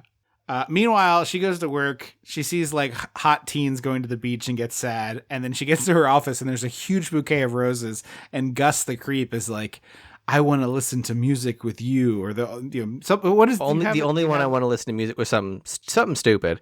Yeah. And so it's she like hides the orchestra envelope. tickets. And when Rose comes in, she's like, "Oh, it's for you," and gives her the Yes. card of the roses. Yes. Which is shocking that Gus doesn't fuck this up later. Like him blundering through this is what I expected to happen. The not Parker Posey finds out that Christina Applegate faked her resume, but Duchovny is like, "Be cool, my babies, be cool." Yeah, like, oh, we got more than that to figure out. Meanwhile, back at home, the little brother is like, the TV won't work. I need help with the antenna. And Kenny is like, figure it out. And so he climbs on the roof and then falls off and breaks his leg. I hope this kid falls and breaks his neck and dies and is out of the movie. He is a little piece of shit. I'll give you that. He's like, they're all terrible. It's very funny to me that like they didn't film this better because this kid is clearly like, I don't know, 3.5 feet high, roughly 3 feet high, somewhere in there. And then when he's dangling off the roof, it is clearly like a 5 foot tall stunt person. Like, hey guys, put the camera farther away. Like, come on. And also don't show me their height next to the house where I can see how tall they are. Don't put them next to a window. Yes, exactly. Oh, we also forgot to mention that Clown Restaurant Boy in their fight mentions his sister had a backstabbing at work.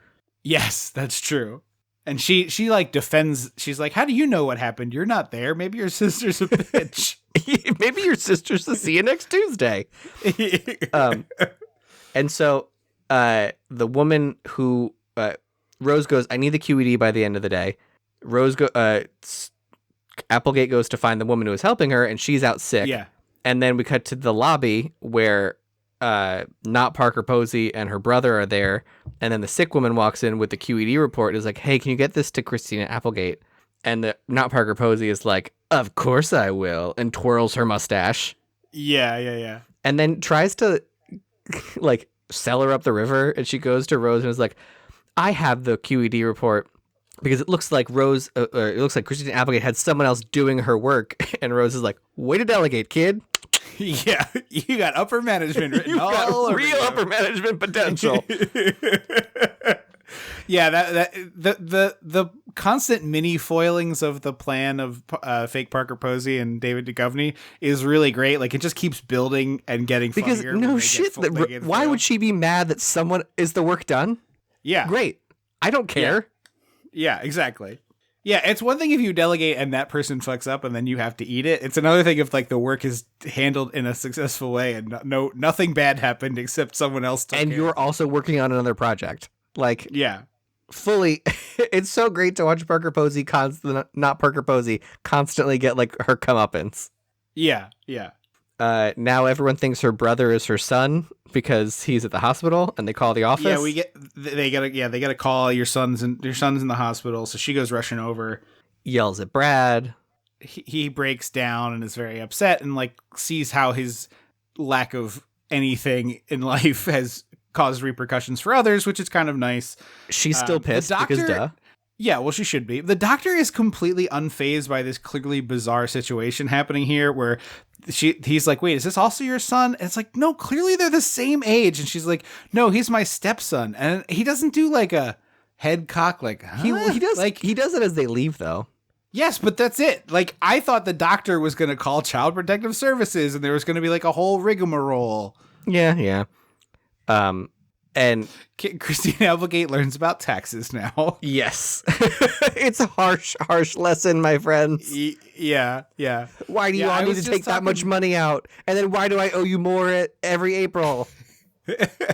I was just, well, you should know them more. You should fix your adjustment if that's happening to you. Just saying, just adjust your adjustment, then that won't happen. But the way that I learned about this, So my high school job, I worked at a grocery store, and this particular grocery store was unionized, which didn't benefit me at the time. So I was kind of like, yeah, but it's good that they have a union at a store like that. I think that's probably generally good.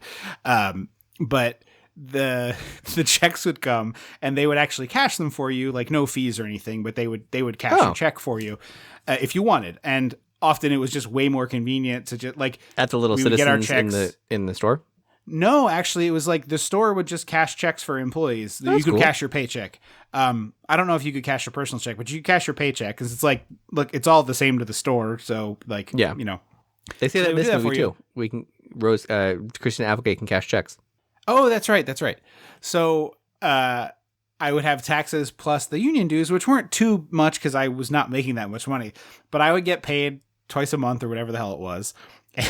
And I would end up with like, I don't know how much exactly I was paying our dad to cover my share of the car insurance, but like in a month after paying the car insurance, I would net like $18.29 that I had like money that I could spend. And it was like, I would cash this check for like, you know, $260 or whatever. And it's like, well, I give $250 to dad and then I'll pay you the rest at the second paycheck. And he'd be like, sure. And I would keep the 10. And then the next check, it would be a little less. And I'd keep $8.29 and I'd give dad the other $250 or whatever it was. And it's like, all right, well, I guess I can go to a movie. That's what I've done this month. I always remember getting the paychecks from when I was a server, and it's like $4.07. Yeah, whatever nonsense bullshit it was. You just basically were on the payroll so that they could take the taxes out of it. Yeah, and that's all it was. I was like, because everything else was tips. It was a stack of cash in my room that I was like too lazy. Yes, I do remember coming over college and finding a huge wad of cash in your room and be like, please go to a bank. Look, it's so annoying. Even still, when I perform and get tips and stuff, I take forever to go to the bank. Can't you do it at an ATM? Can you still do that? I have no idea. You used to be able to put it in an envelope and deposit cash at the ATM. I don't know that they trust you enough for that. Also, Well, I don't count trust it. the ATMs enough for, like, what if they get it wrong? Well, then you, like, dispute it. What recourse do I have to be like, hey, I was supposed to be owed $80. They gave me $50. Well, the ATM has like an amount of money that is verifiable in it. Like they do periodic accounting, and if there were a discrepancy, it would be tracked. I don't know. I would rather hand money to someone if I'm going to do it. You call me a grampy, and that's a pretty grampy thing. No, it's because it's cash. If like it's not like a credit card transaction where I can freeze or whatever. It's cash. Once it's out of my hand, I can't prove that I gave $70 to somebody. So fan it out and hold it up in front of the thing so they can see it. Yeah. Then there'll be video evidence. Or you should record a video of you in your car and then like unbroken shot walk up to the ATM, you know? I guess. I still remember the day that I went to deposit a check in the ATM and Mom was like, you need a deposit slip. Deposit slip. I was like, no, you don't. And she was like, what? And she was like, yes, you do. And I was like, I have no idea what you're talking about. Yeah, I've never used one of those. What are you talking about? And now we just take pictures. And then a few years later, I was taking pictures of checks. Yes. And I did it in front of, like, I got paid for a show and I was acting in. And I was like, oh, I'll just deposit it right now. And I did the thing. And he was like, what are you doing? And I was like, depositing my check. Click, click, click, click. And he was like, oh, wow. Yeah, no, it was That great. is the best invention. Mobile deposit Definitely. is a beautiful luxury. Absolutely. So this is where Christina Applegate finds out that they bought shit and she's upset. Yes. And where they're all very $3,000 shitty. is missing. I said I would murder these kids. Yeah. Also, I do stand by. There is no fucking reason she should have taken $3,000 out of that building. No, absolutely not. You just a couple hundred to buy your groceries. Yeah. Yeah. $250 about the top end that you can get away with on this. Oh yeah.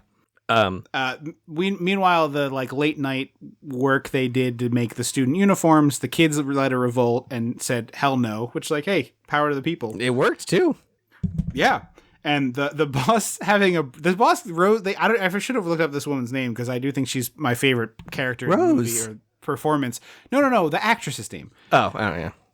But I think Rose is my favorite, is like my sneaky MVP of the movie. This bit where she like knocks over the M&Ms and she's just like shoveling them into her mouth and like sort of eating them. She's eating them with the same energy of like, I just got dumped and I'm eating Haagen-Dazs. Yeah. But like a little bit more manic. Like it's like a manic there's more manic, but like I'm shocked we see her in a few minutes that she doesn't have like mascara streaming down her face. Yeah. And she's like, can you go see Franklin? You're so much better with him. But yeah, like, basically the company is now screwed. She has like chocolate smeared into her teeth when she's saying that. So basically the company is now screwed and going to go out of business, which like bad news for the pension, but also if they go under, no one's going to notice this petty cash situation. That's true. You will have solved the two problems, perhaps, because you do have a $700 check. Mm-hmm. And so Franklin is like crying and he's like, I'm going to miss you so much. And this is where I was like, I needed just one other scene with Franklin. Yeah. Well, Rose says to Christina Applegate, like, with your skill set, you'll land in your feet, like gives her all these platitudes. And then Christina Applegate regurgitates them right back onto Franklin. Yeah, I thought that was a pretty solid little bit of writing. As she's walking through the warehouse, you can see Well, no, it's not that you see it. First you hear some real thinking music. Yeah, I was gonna say, got flutes. You see the grayscale psych. Oh.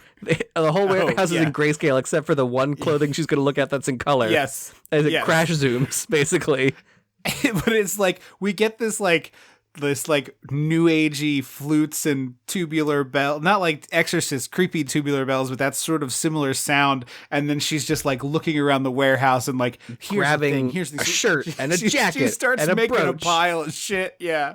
And so she's come up with this like, we get a making clothes montage right after our thinking music. Yeah, this fashion. She's like, I have an idea. And then Rose is like, I love the idea, because we don't learn what it is. We have an idea, but they don't explicitly say yet. Right. And she's like, you have plenty of petty cash, right? Can you rent a banquet hall for this reveal? Because we shouldn't tell anyone. And Christina Applegate's like, you know what? Why don't we have it at my house instead? She starts to confess, which I was like, I'm really curious how this movie is going to handle this, just actual theft. Yeah. I feel like Rose would be cool about it. If she would have. If she was like, I don't have money. I gave myself an advance through the petty cash. Yeah. I'm sorry, that was wrong. Like, I feel like Rose would have been like, she would have helped her. How much did you take out? Here you go. Yeah. Kid. Yeah. But then we get a cleaning stuff up montage, and this is where we learned they had a dry pool in the back. Yes.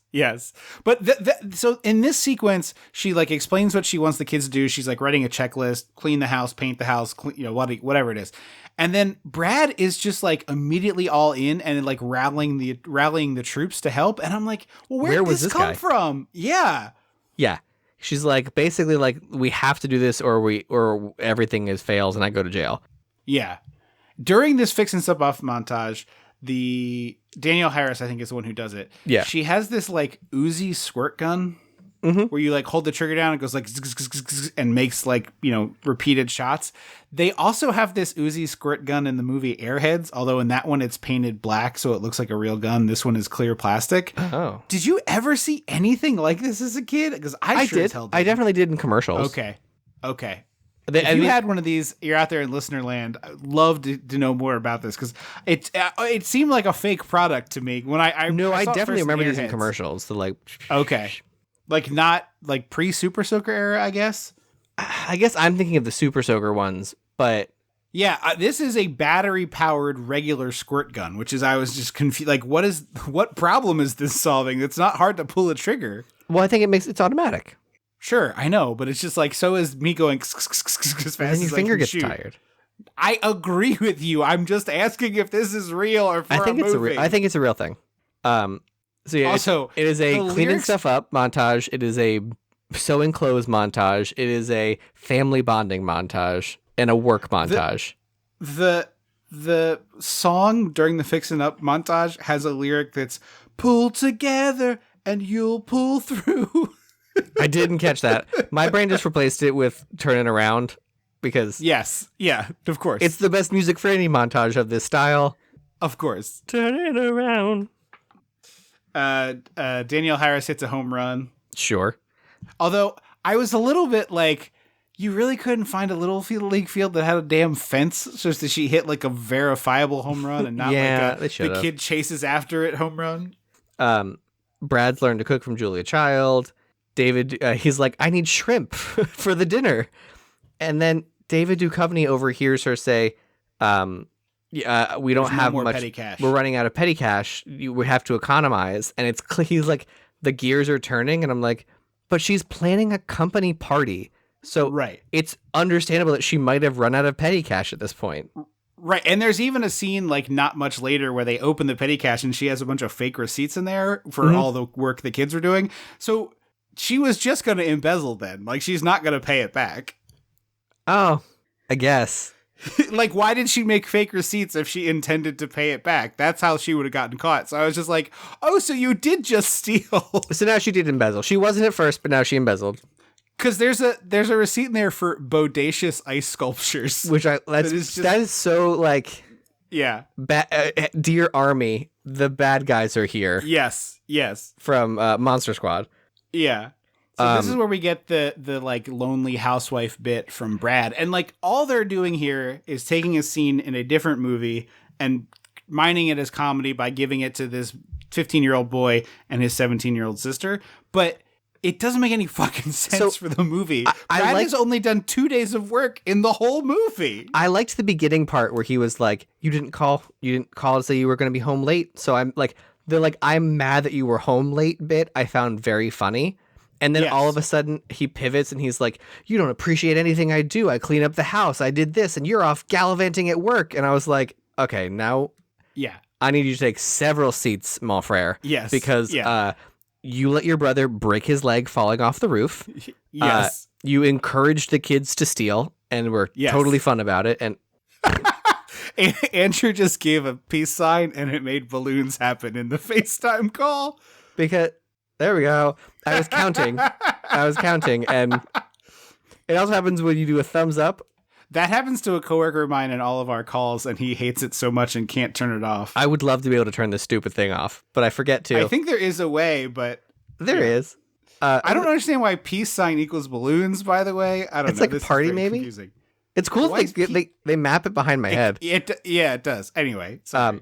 I was like, yeah, you were encouraging them to steal, and you have done no work around the house. You let your brother break his leg. Like, hey, buddy, she's doing work. Yeah, the pot roast being ruined or the meatloaf being ruined is funny. The rest of it is kind of ridiculous. And then, like, there's a moment where she's like, I didn't ask you to comb the couch. And he's like, well, it needed to be done. And it's like, oh, like he's accepting some responsibility, but it doesn't build that way in the movie really. And so it's just kind of a disjointed scene. Also, meanwhile, as part of the like petty cash thing with Duchovny and fake Parker Posey, they find her driver's license and they make a photocopy of it. Like, why did you leave your purse and driver's license at the office?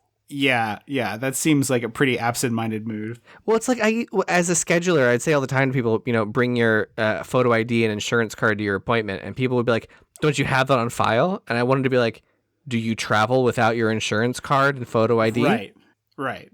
And the question, it was not, I don't have insurance. That's a very different question. Insurance shouldn't be tied to a job. Right.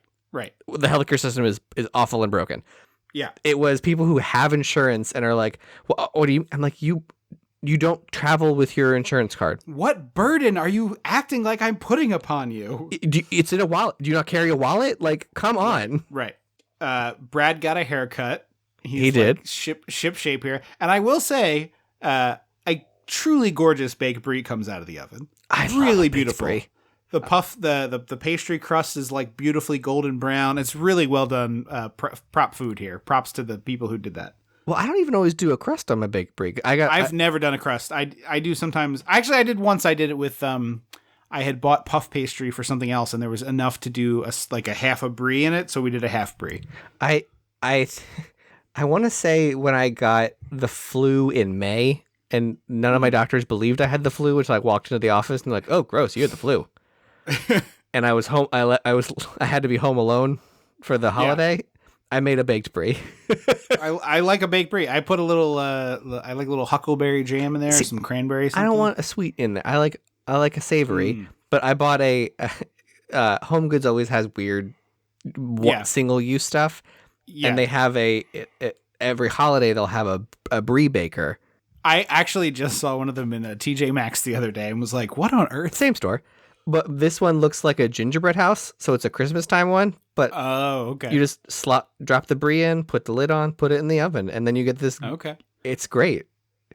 Next fall, go to Trader Joe's, get their cheap all butter puff pastry, and do yourself like the full thing, and then you can put a little bit of sweet stuff and savory stuff on the side. I like a croûte. I'm not above a brie en croûte. It's just. I'm just saying, it's the Trader Joe's puff pastry is good shit and cheap as hell. The boss finds out about her age from. But she doesn't believe her. No, she doesn't care. I thought she's like. She says this is the most underhanded thing. The way she says it says, "I don't believe you." I thought. Yeah, I got this as like I don't fucking care. Like, it doesn't matter. She's doing great work. Like, well, who cares? I thought it would matter in that like it's illegal to hire a 17-year-old. I don't know if it is. I worked before I was 17. Like, I truly don't know. Huh. I was working a 40-hour a week office job when I was 16 as a file clerk. In the summers. Yeah, you're right. Yeah, which is the same situations. Now, like, was I getting a pension? No, but I was getting paid. Yeah, you're right. Maybe I'm wrong. So I don't know what the deal is with that. Also, the Danielle Harris's whole Little League team is here serving hors d'oeuvres. And yes. Apparently the uniforms came from the company. That's what I was like, when did we see them design baseball uniforms? We never did. I wish they had shown that because it would have been kind of a fun little twist on it. Also Kenny, Kenny, yes. Her friends show up to be the fashion models and she's like, go get changed. And Kenny, the one is like, Kenny? The one he had been flirting with in the first movie. And now that he got a haircut and is like making baked brie, she's like, well, hello, sailor. I mean, hey, like, look. I get it. Yeah. I'd open my legs for a baked brie. Sleazoid executive guy gets his comeuppance. She squirts him to make it look like he peed and then tells Rose the truth about everything. It's the funniest Chekhov's gun I've ever seen because it's good. They built a runway over the pool and filled the pool. This whole time I was like, okay, clearly we're building to a thing where like it either collapses into the pool or one of them falls in the pool. Oh, I didn't think that. I was like, this is too triumphant. They're all dancing and the thing looks so slippery and I kept being like, stop dancing over the pool. It's like 2 feet wide. But I was like, you filled this pool in the last like day? You filled it? I guess they just ran a hose for 2 days and chlorinated it, and it's all good, and it's not gross and green. It may not be. I don't know that we should trust that this pool has been chlorinated. But it's not gross and green water, which like there's no way that water's not turning green instantly. Yeah, you're probably right. So the plan is that is revealed is that they're going to turn their existing inventory into like fashion pieces. Yes. Which is a great idea. I don't know why no one else thought of that in this fashion company. Right. Also, it helps that like this does kind of look like 90s fashion, so it's possible that it's just like a young person who's more on the cutting edge knows this, you know. They do make that observation, yeah. Yeah.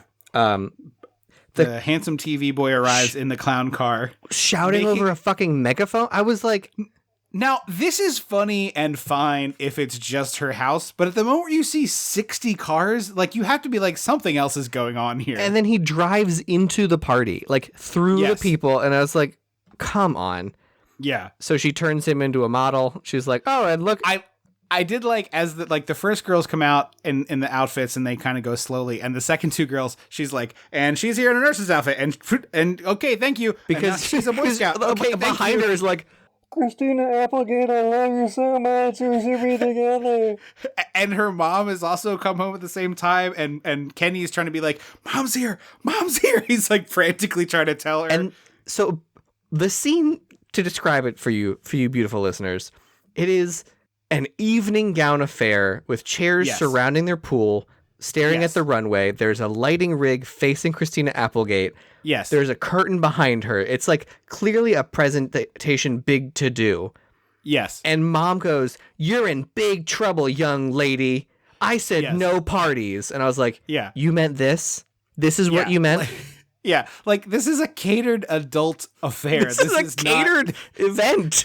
This is not it's not a kegger, you know? There's not like kids jumping off the roof into the pool. It's all the kids are working. Also, all the adults are in like suits and sitting in bleachers watching the event happen. Like, it's like mom has no concept of like what is happening. Like, I want my daughter giving a speech about the like what's going on. Yeah. She should be confused, not angry. Yeah. And then again, when she made the whole party comment, I was like, bitch, you didn't mean that. You meant the house you left is what you thought a party would look like. Yes, for sure. The beginning of Mrs. Doubtfire is the party, is the house you left. You came home 100%. To a clean house, a filled pool. Yes. Clean children. Because there's a moment where, like, Christina Applegate is like, Mom, I will take your punishment, but it's late. We have stuff we have to do here. You're tired. Go to bed, and we will have this in the morning. Brad will make waffles. And she's like, Brad will make waffles? And she, like, that part is where she starts going, like, huh? And then we get a scene of her, like, walking through the house and being like, oh my God, the house is cleaner than it's ever been. They did more cleaning than I've ever done in my life. Yeah. Also, at the point where they've cleaned up, they seem to have moved the television to a different wall of the living room, and now it's behind. Yeah, because there's an L-shaped couch, and they're all on the couch watching the TV. And then when the mom comes in, the couch is in front of the television, like the say the left side of the L. If you have an L shape, it was opposite the corner of the L, and now it's behind that corner. And I was like, wait, what is happening? Maybe they moved it for the party to like keep the open up the space. Yeah. The villains get their car shaving creamed and toilet papered, which is pretty good. Love it. Rose is like, everybody loves the designs you made. We have so many sales. They like, think I'm brilliant for hiring a teenager for market research. Yeah. She's like, stay and work with me. Like, you should be here. This is the thing. She's like, no, I think I want to go to college. Dumb. Like, you know when you can go to college? Whenever you fucking want. You know when you're going to be successful in the fashion industry? When they decide you are. Yeah, I don't know. I kind of see, like, I think she can see the writing on the wall of this being maybe a flash in the pan, and you don't want to miss out on the fun party of college. I get it a little bit. But it's not like this is, she's Plus, going if to she college. Wants to go to design school, this is like something she got to design this whole collection. Yeah, I know. I don't know. I kind of see it. It would be like, oh, you got cast in a show. I'm going to walk away to go to theater school. You're an idiot. You're dumb. In the very, very fragile world of the arts and entertainment, like, yes, if you get a rock solid job offer that's in the field you want to be in, take it. Skip college. I get that. I just think the difference here is, like, she spent this whole movie being like, oh, I don't want to grow up this fast. Like, I got shit to do to get out of my system. So I think you're probably right in the fashion way, but I don't know that she's going to get to be the designer or she's just going to continue being Rose's assistant, which is not really the same thing. Rose does not feel like the person to trap someone in an assistant role. Also, in the sequel, Franklin murders her for getting him fired and then doing a design that was something different. I think she saved all their jobs. Oh, maybe. I don't know. I think that was the point of this whole fashion thing, was that she saved everyone's jobs. Franklin is the designer, and she did the designing. Well, he designs uniforms. She designs fun things. Yeah, maybe that's true. Brad also, as you alluded to, like, he tells his friend he wants to go to culinary school and actually go to class. He has drive. Yeah. Mention that.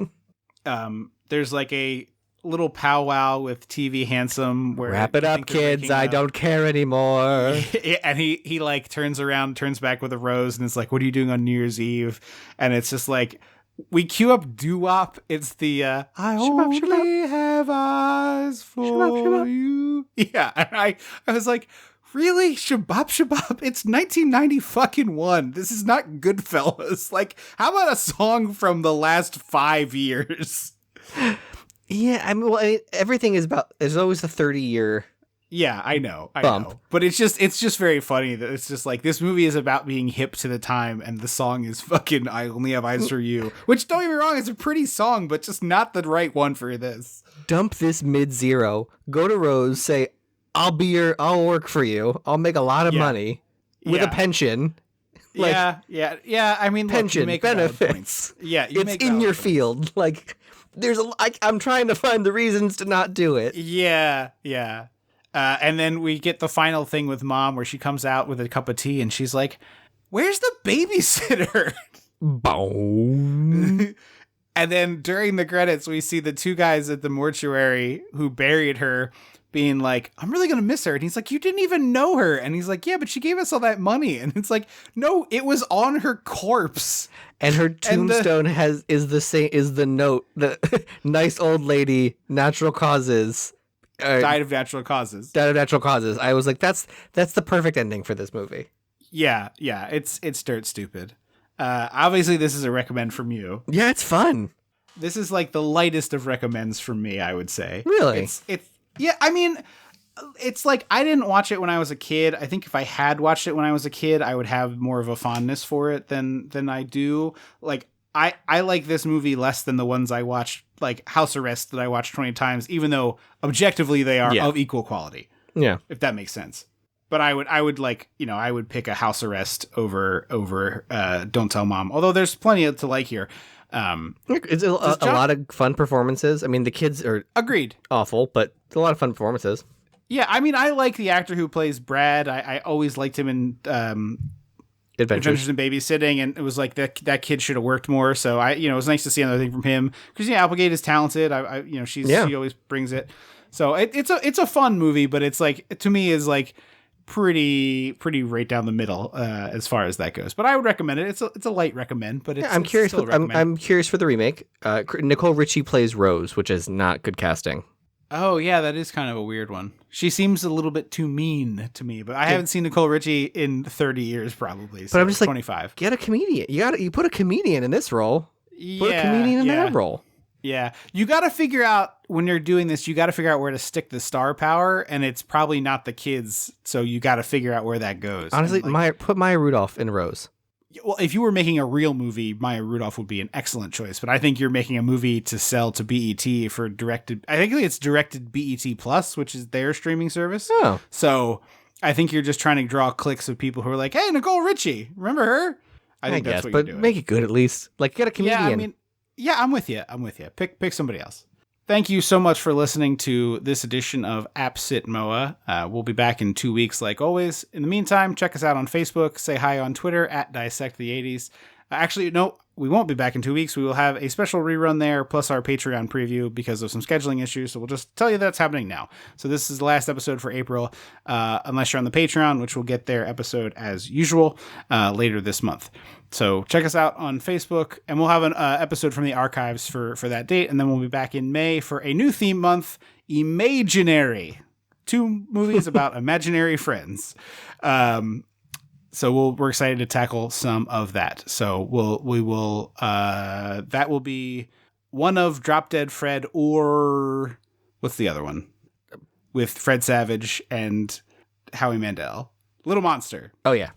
One of those two. I forget which one's first. So let's say Little Monster will be the first one, just for the sake of telling you now on this episode, which will be our next one before we get another episode out. So say hi on Twitter at DissectThe80s. Give us a ring 856-DISSECT if you want to say hello. And as always, review the damn show. We read those on the air, and it has been a while. So review the show if you have not done that yet. Thank you so much for listening. I've been Trip Lano. I will always be Andrew Lano. Until next time. I'm right on top of that, Rose.